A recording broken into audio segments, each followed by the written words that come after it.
This is the On the Pony Express podcast, hosted by Billy Embody, brought to you by Epoch Estate Wines. Walking strong on the Pony Express, a weekly segment with SMU alum, owner, vintner of Epoch Estate Wines, Bill Armstrong. Epoch Estate Wines, world-class wines from Paso Robles wine country. Learn more, Epoch, E-P-O-C-H, epochwines.com. And now your host. Billy Embody. 1, 2, 3, let me go. Welcome in, ladies and gentlemen, to another edition of Walking Strong with Bill Armstrong. Billy Embody, my podcast partner. Happy New Year, Happy brother. New Year, brother. Yeah, it's nice. Did you have a good one? You survived? We survived first Christmas for I know. Jack. Oh, was So it? cool. I forgot that. Yes, That's right. Yes. Wow, Fantastic he's stuff. such a cute kid. Yeah, he was It's up way past mom and dad on New Year's Eve, you know, ringing. Oh, wow. Yeah, just out That's a hanging from the sign of rafters. things to come from baby Jack. No, he was dead asleep at that point. But it is great to be back with you. Oh, so fun. Man, we have had a year. Yes. We had a year or what? Yeah, 2024 was unreal. man. Absolutely unreal. I have been really psyched to do this podcast. And several dozen of our dozens of fans have said, when are you going to do the final podcast of the season? Yeah. So why don't we do this? Why don't we talk a little bit about Penn State? Yep. And then let's talk about a little bit about the podcast, because what a great year for the podcast. Yeah, gosh. I don't know, how many episodes did we do? Probably 20-ish? Yeah. Yep. I'm guessing between the games. And then we had David Miller on, we had Paul Rasmussen, we had Drew Bledsoe. We had Spirit. We had Spirit, that's right, I forgot about that. We had Craig James. Yep. We had SMU greats Shane Bouchel and James Prochet. That was really fun. Yeah. It was just a big year. It was huge. It was We did live star-studded. shows. Live shows, those are really fun. Yeah. We were all over campus. Yeah. Seriously. Finishing up here in the Armstrong Fieldhouse. Right where we started. By the way, is that douchey that I call it Armstrong Fieldhouse? Because it's like talking about yourself in the third person. Well, I mean, you Should used to refer to the recruiting lounge as one of your extra bedrooms. So. I did say that. Did I say that? But anyway, do I call it my field house or do I call it Armstrong? I mean, I don't want to be a douche about it. No, it's Okay. Armstrong Fieldhouse. It is, I mean, it is. you I just don't happen to have the I don't same wanna- last name. I don't want to do that third person thing, which some people do. By the way, my old college fraternity brother, Payne Stewart, used to talk about himself in the third person. Say, Payne Stewart doesn't like this. And I'd be going, oh my God, don't third person me, bro. I was just hysterical. By the way, we're having a great wine, end of the year. It's called our Creativity. This is 85% cab. It's our first cab ever, by the way, 2021, great year. And a little bit of Syrah. And I picked it specifically for today because what a creative, just fantastic, awesome year we have had in football. And so here's to you. I know I have a dry January supposedly, but I'm going to drink at this podcast only. Wifey, don't get mad at me. Holy shit! That you can just smell that cat right out of the box, huh? Wow. What is it about having fine wine on an SMU podcast that is so on brand? Hey, we don't have to say much more than that. I don't know. Name another school out there that does this. I don't think anybody else has a podcast like this. Name another school that goes viral for the way they traveled to a playoff game. Oh man, that was unbelievable. Okay, let's talk about that. That was that Penn State game. Good lead in, right? Perfect lead in. Let's talk about the game first. Yep. I don't want to talk about the game very much. Yep. But here's the deal: when you go on the road in a playoff game like that, first of all, home field advantage during the regular season is big. Yep. But home field advantage in a playoff is really big. As we saw, all four home teams won. And they won big. Yes. They won. They weren't even close. Tennessee gets blown out. Indiana gets blown out. I mean, you know, and we go in there, and Mustang Nation, cold as shit. I mean, on the sidelines, it was 11 degrees. Yeah. And the field was like, it was like Bishop Boulevard. It was so hard. Concrete. It was concrete. And hey, you go on the road, and by the way, the Penn State fans were pretty good. Yeah. I mean, 106,000 of them, all wearing white. Yeah. And they were freezing too. They even told me, they go, man, this is really cold, even for us. Yeah. But we go to Unhappy Valley, and when you throw 2 pick sixes, and then another pick on the goal line, and then you miss a wide open touchdown on the first drive of the game. If you said that those are the odds, somebody would say, you're on the road, you have a less than 1% chance of winning. Yeah. And that's what happened. Yeah. I mean, it's not too much more than that. And I think that's where I don't know. Maybe it makes it easier to stomach. I guess. I suppose if you lose in the last second the way we did against Clemson. Yeah, if there was some misexecution down the stretch, you're like, man, cost us or a bad call or something like that. But when it's as cut and dry as you throw two of the three that were really bad turnovers, and you miss opportunities like those, you're digging yourself in the hole. And what did we say going in? Man, if SMU learns from its Clemson game, win a shot. But SMU looked the part of a playoff team. I will take that. I mean, you know what I mean? If you don't think we look like part of the playoff team, then Oregon didn't look the part of a playoff team, or Tennessee didn't look like a playoff team. And those are all shoo-ins to get in. So, and then of course I love it that Alabama gets beat by a second-string Michigan team because almost all the Michigan guys didn't even come to the bowl. It was perfect for SMU in the standpoint of you lost, sucks, but at least all the things that all the talking points weren't there for SEC to hammer. I totally agree with you. So I've had a lot of SMU fans kind of bitch and moan about that final game. I'm sorry, guys. We went 11-3 this year. We were undefeated in our conference. It was an unbelievable year. I mean, just so unbelievable. I am not going to focus on that final Penn State game. Yeah, it was a shitty game. We played a terrible game. That happens. And you know what? We're going to learn from it. We have a young quarterback who's still learning how to protect the football. He is really, really good. I mean, come on. Works his ass off. Works his ass off. A great leader in the locker room and in the huddle. So we're going places. And we're just getting warmed up, Mustang fans. We were just getting warmed up. I mean, we're doing good in the transfer portal. Should we do a whole episode on transfer portal and maybe signing day and NIL stories? I have some NIL stories for y'all that you will not believe. I'm not positive I can tell them. I'm not sure I'm allowed. I'm not sure I'm allowed. I'm not sure I'm allowed to tell them. But holy shit, we have got to put some control on this. Oh, it's wild. Because it is. We need to go almost to some kind of NFL contract. Yeah, the tampering. If there were NFL tampering laws in place for college teams that were really at that level, it would be a lot calmer. Calmer. Guy signs a contract, you got to honor your contract. You're in. You can't have some former Alabama coach calling you up and saying we're going to double SMU's offer. You can't have stuff like that happen. I'm not saying it did happen, but you can't have that happen. Definitely. Definitely. So let's just let's table that. Let's table that for a possible podcast because I know a lot of our dozens of fans really like to talk recruiting. And I think that's really fun. That's navel gazing at its highest form. And the people that are on your thread and stuff, they just love playing those games. And hey, I'll play those games for an episode. I just don't want to live by them. But let's do it. And the SMU heating up in the portal got 2 commitments this weekend. We'll table that. But speaking of heating up, it was warm on that bus. Oh my! Least. So I didn't. Yeah. So did y'all know the story? We may have told you. We take off from Dallas to go to Happy Valley. What's the name of that town? State College. And we take off at 6:30 in the morning, full jet. And the FAA gives you clearance to take off. We take off. We're 10 minutes out, and they say the ramp's full in State College. Probably could have told us that when we left Dallas. We had actually reserved our slot like a month ahead of time. And so they divert us over to a little town called Williamsport, which is like an hour or so away from State College. That's where they had the College World Series of baseball. No, Little League World Series of baseball. And we get there, and there was already 4 other SMU jets on the tarmac. And then as soon as we got in, they said, our ramp is full at Williamsport. There's plenty of room out there. They could have landed. Could have played a football game. They could have had 30 other jets. So I just think Penn State. I don't want to accuse them of anything, but I want to say it was a little fishy. It was fishy. It was fishy. It was. And I think everybody that works at all those airports probably went to Penn State.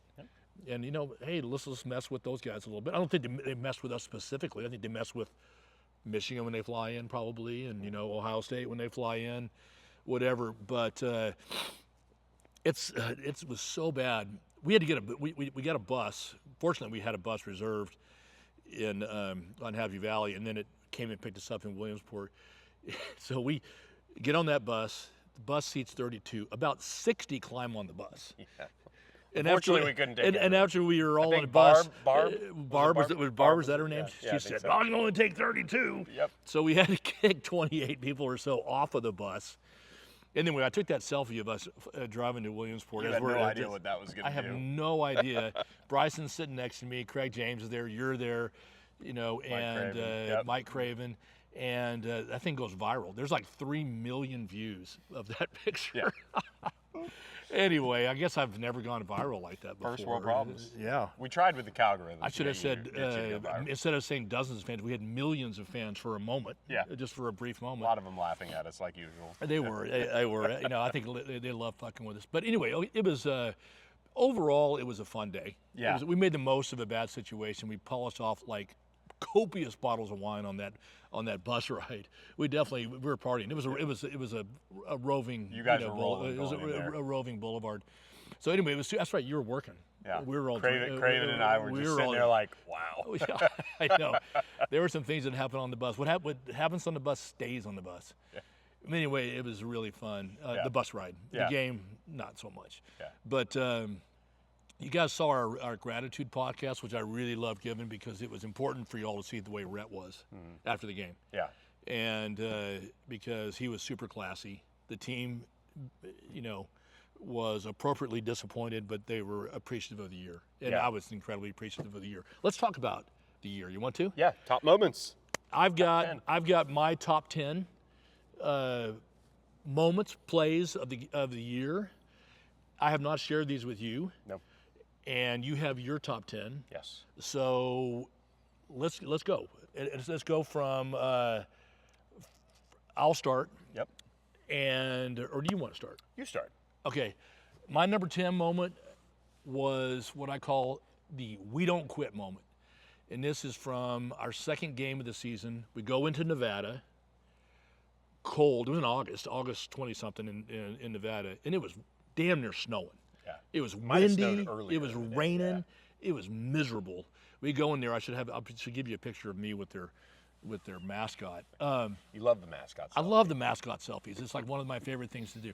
So we fly in there. It's super cold, whatever, and we just kind of played badly. Yeah. Poorly. Yeah. And sure enough, Preston Stone throws that beautiful pass to R.J. Maryland with a minute to go in the game to go from behind to win. Yeah.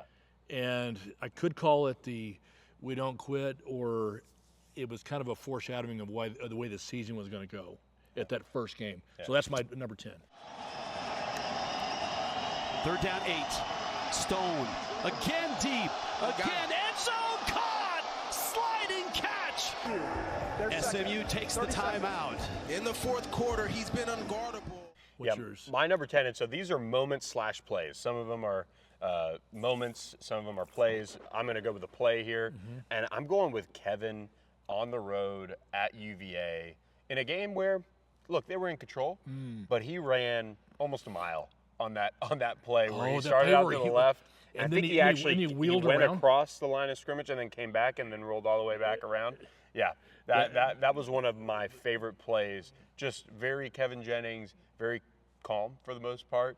And he did have just like for the most part during the season, was just calm in his assassinations of the other team. Yeah, it was just unbelievable, and that was a perfect example of it. Yeah, brilliant play, unreal throw, catch, all the things. The defensive coordinator say that this SMU offense carries the ball loose. Hasn't happened yet. Jennings, all kinds of time. Finally, cuts it back the other way. Delivers another strike and another first down to Daniels.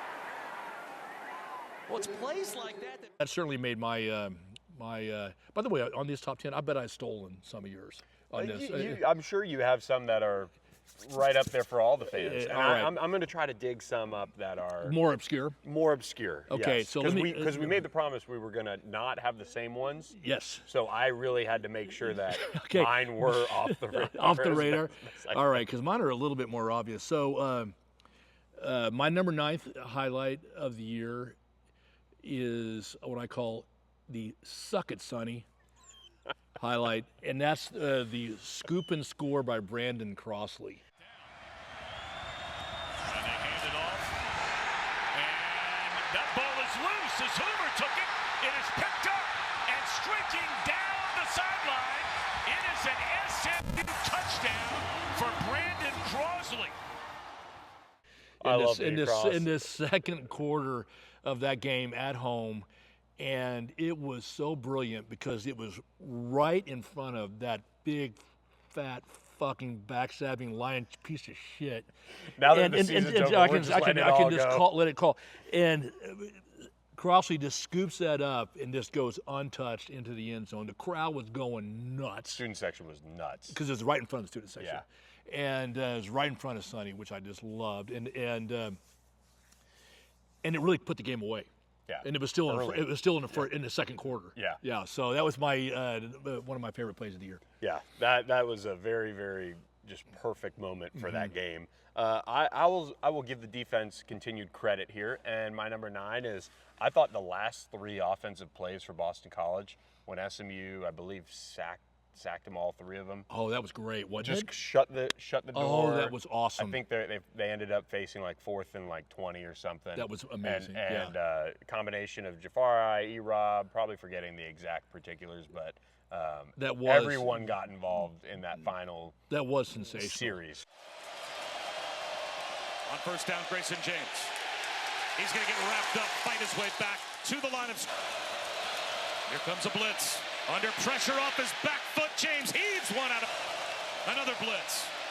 James tied up. James going down.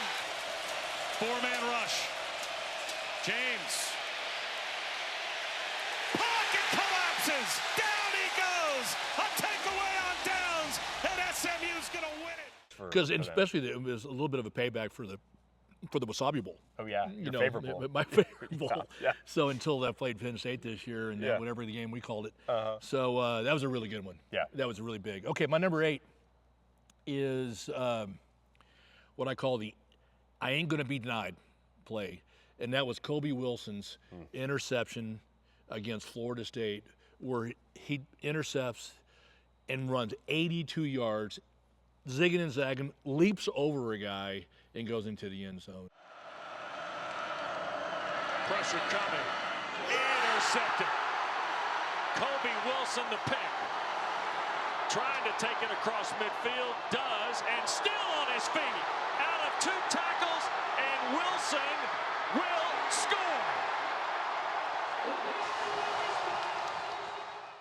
And it just kind of put the game away against Florida State. And keep in mind, I mean, Florida State was still at that point thought to be a really good team. And so here we were just like, we'd already beat the shit out of TCU. And then now we've beaten Florida State. And we're kind of going, whoa, this is all right. So anyway, but it was Kobe that showed his athleticism, you know. That play was just so unbelievable to watch it unfold because you just didn't know when it was going to end. You know, you were kind of like, well, he's got to go down then, or maybe he stepped out of bounds, but hey, that is Kobe Wilson for you. Just doesn't quit, and most certainly was not denied. My number 8 was the next week after that, on the road at Louisville, and Isaiah Wacobia notches the game-sealing interception off of Tyler Shook. And time to still get the ball back. Let's see what happens on 4th down. Shook is going to put it up in the end zone, and it is intercepted. So that will come out on the touchback on the Wacobia. And that was one that the defense shut him out in the 4th quarter. Yes. And another kind of statement. That's one thing about this defense. Pretty much all year long, in the 4th quarter, it was game over for the opposing offense. Like SMU obviously scored a lot in a lot of these games, but there was very little chance for an opposing offense in the 4th quarter. There was a lot of shutdown going on by our defense, and including the game against Penn State. Yeah. I mean, they only scored 10 points in the second half. Yeah. You know, so Clemson, same way. Yeah. You know, so we did have, I mean, that was, defense and SMU usually don't go hand in hand. Yeah. But this year, we really did, and we were great. So great to get Simon signed up, because you know that they were coming after him to steal our defensive coordinator. So that was a great play. I'm gonna say my 7th rated play of the year was that same game, and I was on the sidelines, and it was 3rd and 2, I think, or so, and KJ goes on that quarterback draw, 59 yards, untouched. Yeah. It was in the second quarter, I believe, and I thought to myself, wow, we're the real deal. No safeties back in the deep middle of the field. The C's part, and there goes Jennings. No one home on 3rd down and 2. Touchdown. Yeah. We are the real deal. That's when I knew that we had a team that was the real deal. Because Yeah. here we were at Louisville, very intimidating, very huge stadium. Huge stadium. Louisville's really good this year. I think they end up winning 9 games or so. They beat Clemson at home. They beat Clemson at home. They're, and we go in there and we just put it on them. Yeah. And I'm kind of going, wow, this is the real deal. So when I saw it, and then we knew then that KJ was legit going to be really good. Yeah. So that was my number 7. That might be one of my favorite games of the year. It was really fun. I thought that was fun. just an all-time moment to see SMU do that against a team like that on the road. It was cool. That was really cool. My number Intimidating stadium. Yes, 100%. My number 7 play is another interception by this defense on Senior Day, and that is Jonathan McGill. He had a couple picks this year in Ford Stadium. I might have all 3 of his at Ford, but I'm not sure.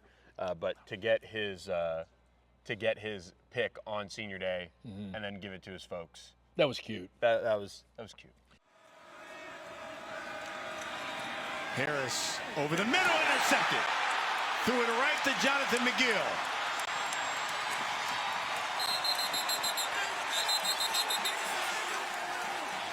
First turnover. He misread it. Zone coverage, a lot of blue jerseys in the middle of the field. 3rd pick of the season for McGill. You give it to your poppy. That's cute. And McGill is just awesome. He is such a class dude. Yeah. I mean, in fact, I brought him to the Duke basketball game this week, and he's just such a fine young man. Oh yeah, don't you think he's going to be a Fortune 500 guy when he's all said and done playing? I have a feeling this future is so wide open in front of him. He could go and be a pastor. You saw the way he prayed at that last game. He's so well spoken that if he wanted to be an announcer, he could. Yeah. I mean, obviously, I think he's going to play in the NFL for a while. At least I hope he does. Yeah. And it's been a pleasure to have him on our team. Yeah. And I think he won the award for maybe the best GPA. Okay. Him and one of the offensive linemen, I think, tied for it. Okay. So super great guy. Oh, yeah. So I'm thrilled. That was a really, really good play. So my number 6 best play of the game of the year is what I call the I may be white, but you ain't going to catch me. Long caption on this one. Is that racist for me to say that? No. I know the brothers are going to laugh at it. Yeah. I'm not sure about all my honky friends. Matt Hipner against Pitt. And by the way, my wife thinks Matt Hibner's the cutest guy with his dimples. He's just like a stud muffin in her world. He's got a national championship ring too. I mean, can you is that still used stud muffin? Sure. I don't know. Sure. Anyway, he's just such a stud guy. And that play, 80 yards, and he catches it, and he has the wide open field in front of him, and he is running, and I'm not sure what clip you're going to show, but if you show his face, the last 30 yards, he was just smiling bigger than Dallas. Really? As he was running into the end zone, and and here these 2 guys were chasing him down. He's like, "Well, you ain't going to catch me." Yeah, and then he gave it the shark thing. Oh, he did give the shark thing. Yeah. Jennings on the play fake, slides it upfield. Matthew Hipner off to the races.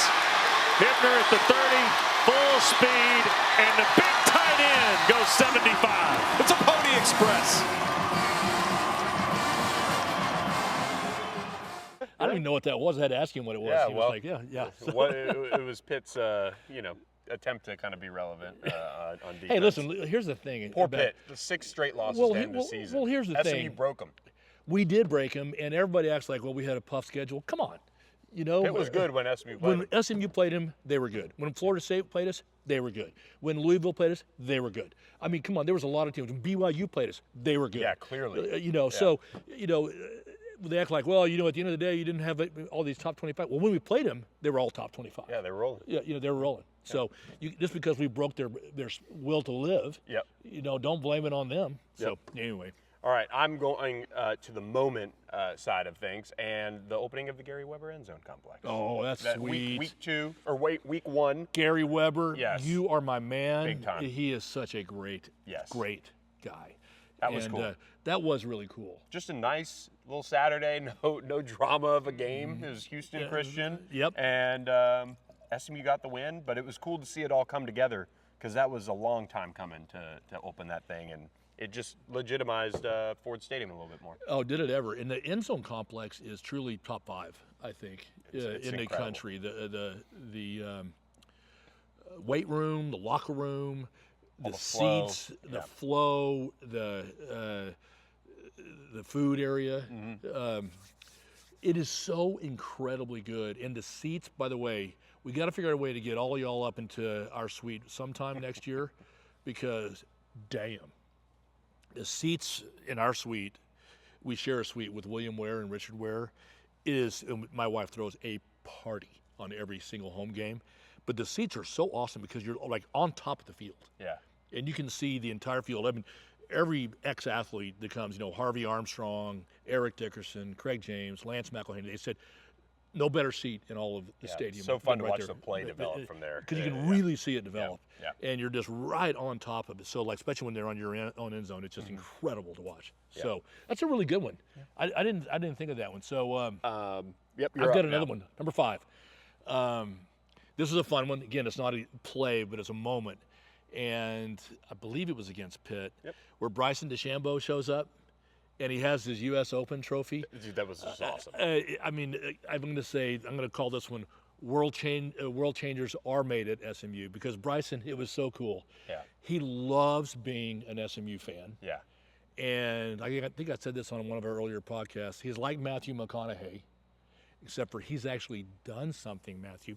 Sorry, you played people that have done something, but my boy, Bryson, has done something. And seeing him run through the student section with his U.S. Open trophy. Right on the car. And all the players, all the people in the stands were just hanging on him. He just had a blast. And so getting to spend some time with him and just kind of hear, why he is such an ambassador for golf is so cool. Yeah. So he just loves to embrace that, both for SMU and for golf. So, hey, we're really lucky he's on our side. Shout out to Payne Stewart, our fraternity. Absolutely. Yeah. But it was fun because it shows the SMU is bringing out the stars. Oh, yeah. It is really fun. Yeah. So, all right, my number 5 is go back to the FSU game. And we gave a tour of the Boulevard on ACC Network. Oh, Eric Mack. With Eric Mack Clay. It was so awesome. much fun. He's Armstrong, my brother, we are finally here. The house that you built right behind me, and here we are, the Boulevard. I've heard so much about it. What the heck's going on behind us? This is before every home game, we have this big party. Starts 3 hours before the game. It was taken from the idea of what the Grove had at Ole Miss, because the president of SMU, Gerald Turner, came here from Ole Miss, and he said, we got to start this. So we do here, where every game is 3 hours, and everybody just sets up tents. They get barbecue, they get crawfish boils, and it's just a raging party. Now that we're good, now that we're in the ACC, everybody in the ACC, you need to come to SMU and see this. That's right. Because you know what we need to do? We need to go see it. Can you take me around? Let's go. Brother, Shay, what we got going on? All right, we got some blue crab. There's buried underneath there. We got a little bit of snow crab. We got some shrimp. That's coming out here in like 5 minutes. Give yourself a little time. It'll come on out. Got some corn, sausage, potatoes, some Dallas dirty rice here, kale Caesar salad, some remoulade, and keep it classy. Yeah, you keep it classy. We're first class. We love to see it. We love to see it. Billy, we got baby Jack here. He's doing his thing. We've got crab cakes.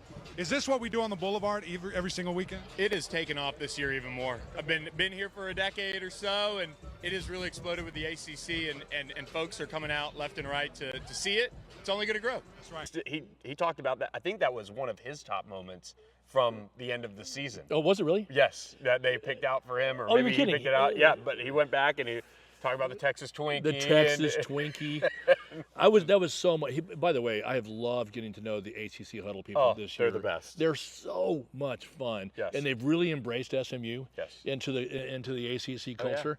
And I think the absorption of SMU into that culture is easier than Stanford and Cal for them.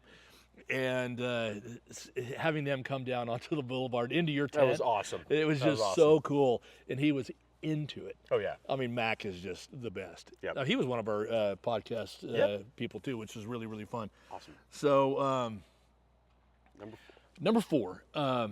This is kind of a package of plays. I'm going to call this run, catch, whatever you want me to do. You know what I'm talking about, Brashard Smith. Yeah. You know, I put in his 71-yard touchdown run. Yep. SMU from its 29 with an 11-point lead, and Brashard Smith, midfield, and it's a foot race. Smith to the 25, the 10, touchdown.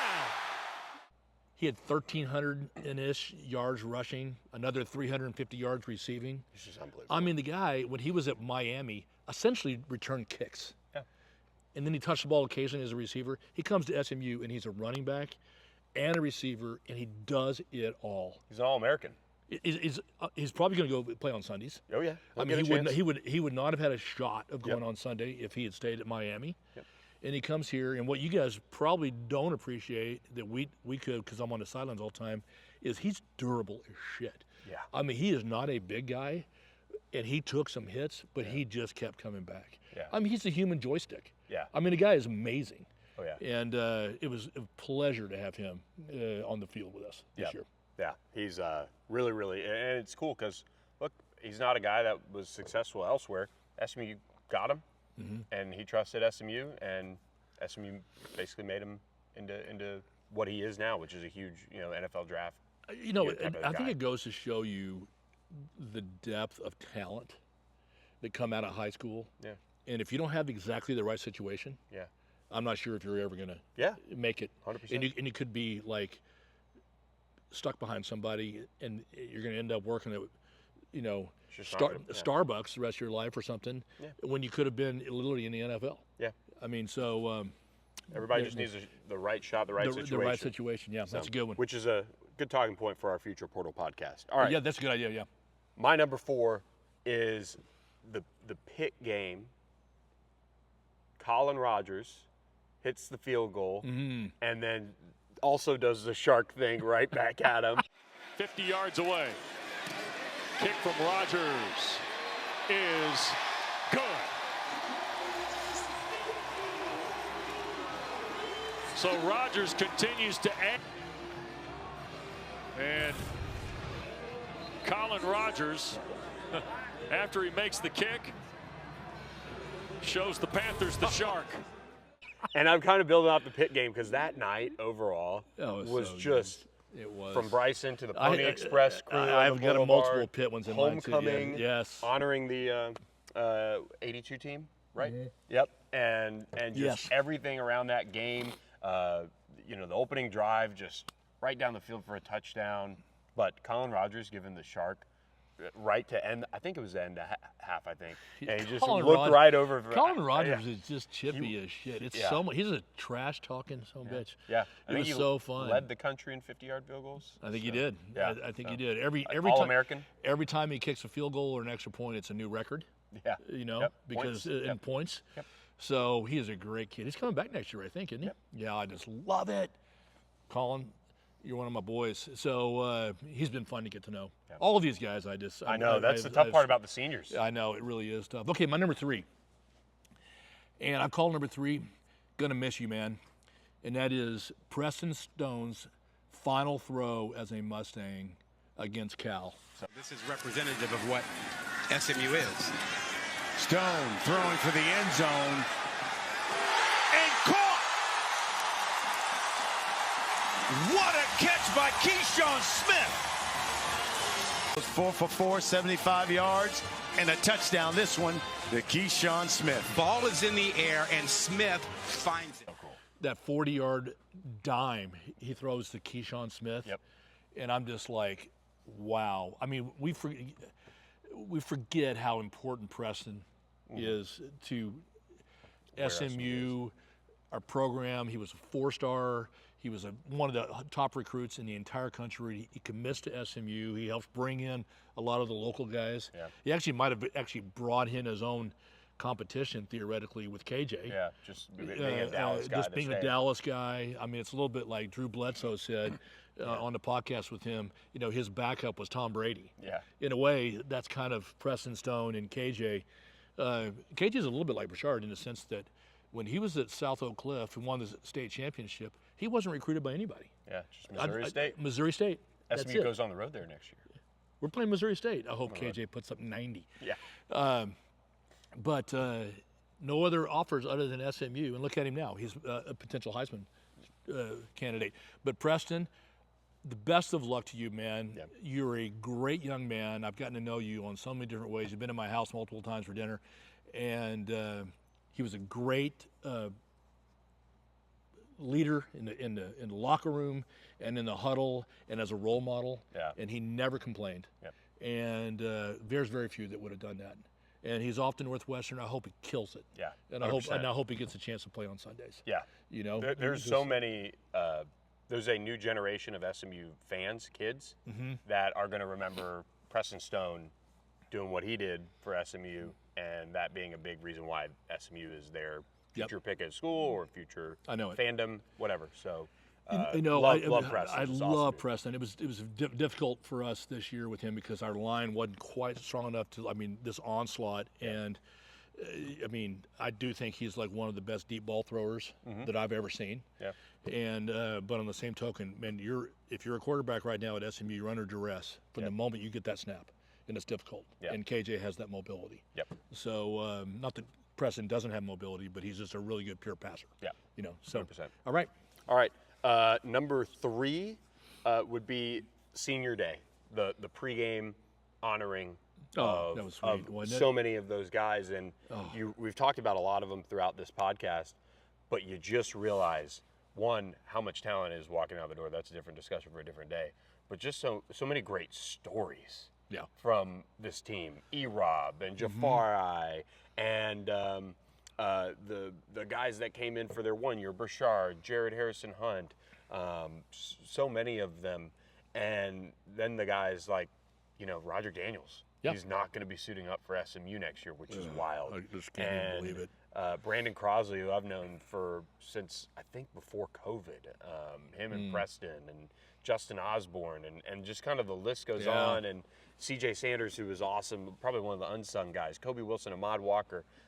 I'd like to name them all, and I'm definitely forgetting some. But man, you look at so many of those guys, and they're such great leaders. They're such great representatives. Love getting to know them, but also getting to know their families too. The McGills and so many of those families. It's just Senior Day was tough. It was cool it was to tough. see them be able to be honored that way. Like, you are going out as the winning. I think they're the winningest senior class as of modern history.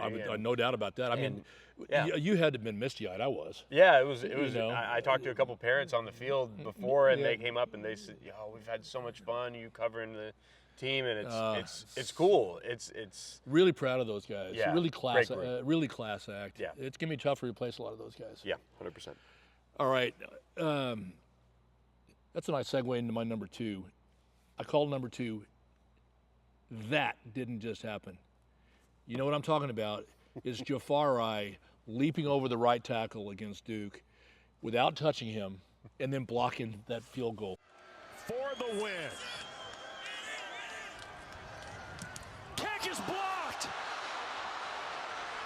and SMU falls on it, and we're going to overtime. My goodness.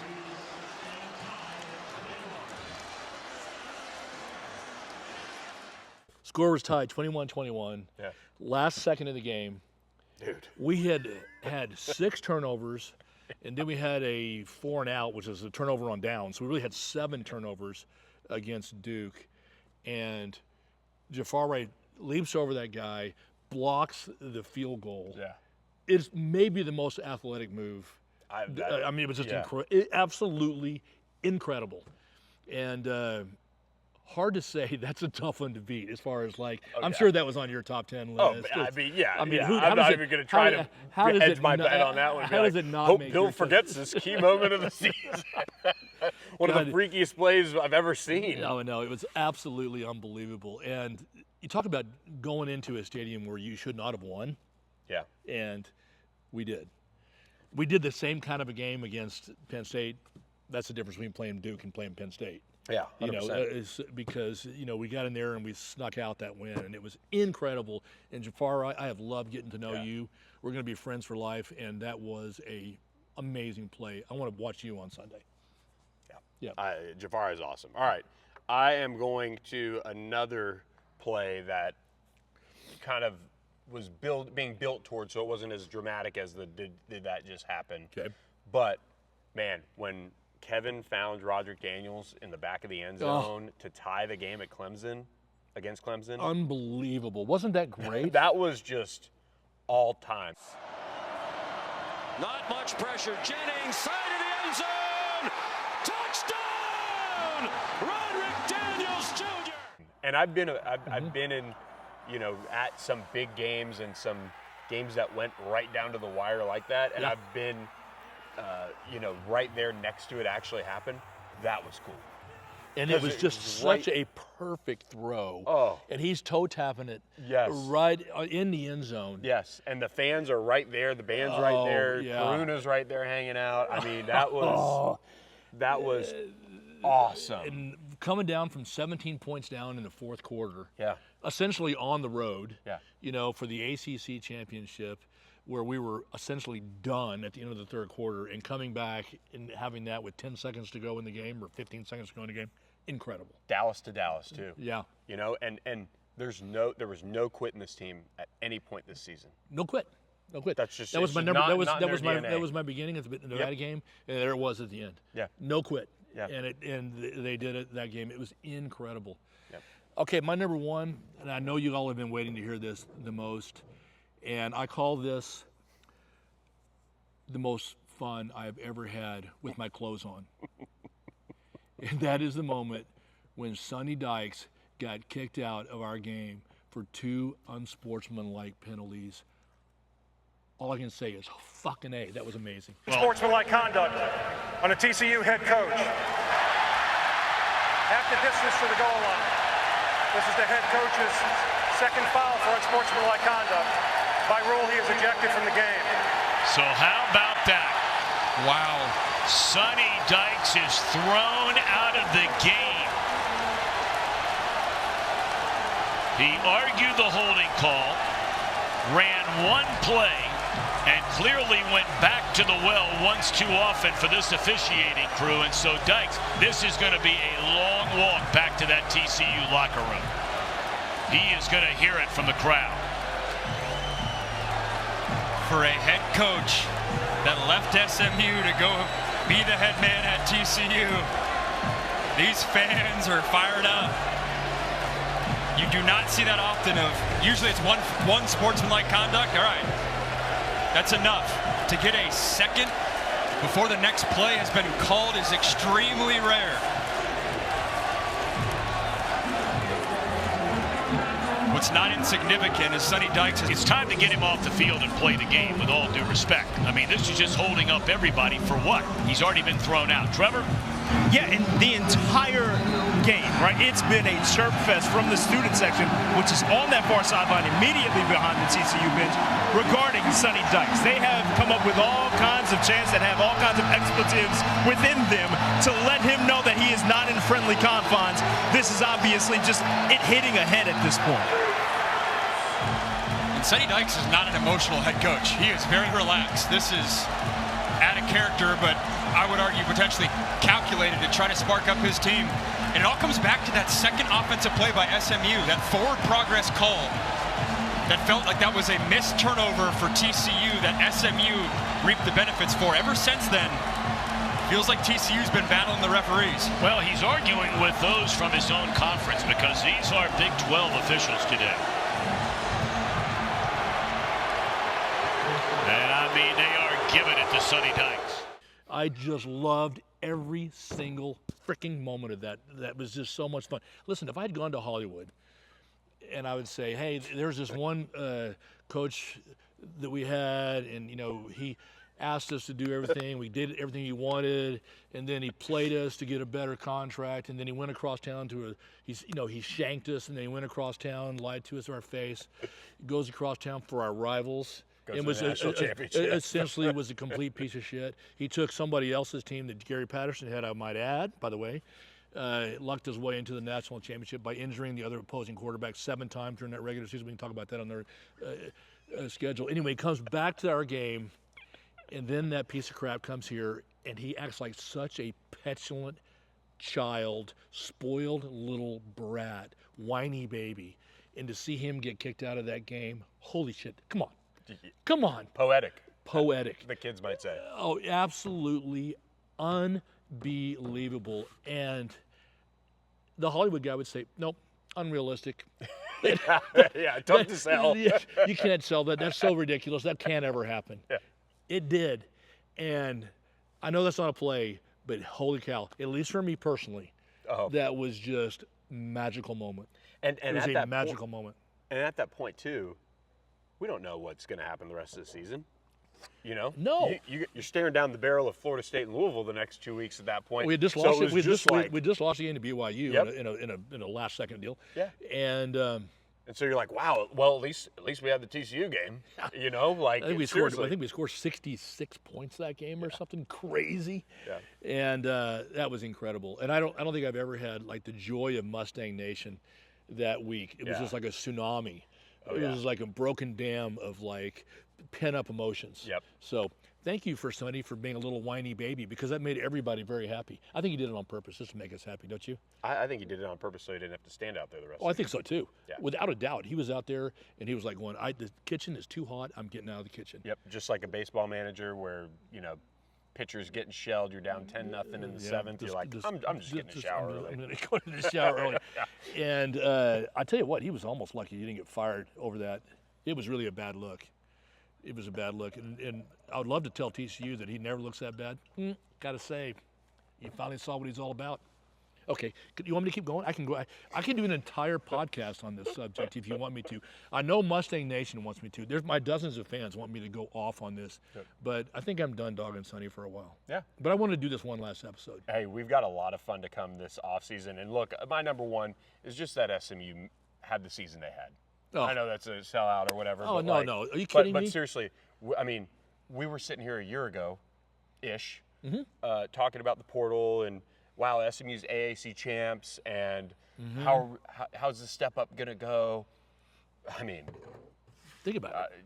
Just the way the team battled from everything that happened in the beginning of the season, and then, you know, all of the controversy or whatever you want to call it about, you know, getting into the playoff. They get in. Yeah. And that's so cool. It's for such SMU. a huge deal. It's a big deal. I mean, people should appreciate it. I mean, you can say we got 9th in the country. I mean, there was 12 teams in the college football playoffs. 4 of us lost in the first round, so we're 9th. Yeah. I mean, come on. Yeah. That is unbelievable. Yeah. And I think there's going to be some serious movement with reorganization still. SMU, that was a massive move this year for us.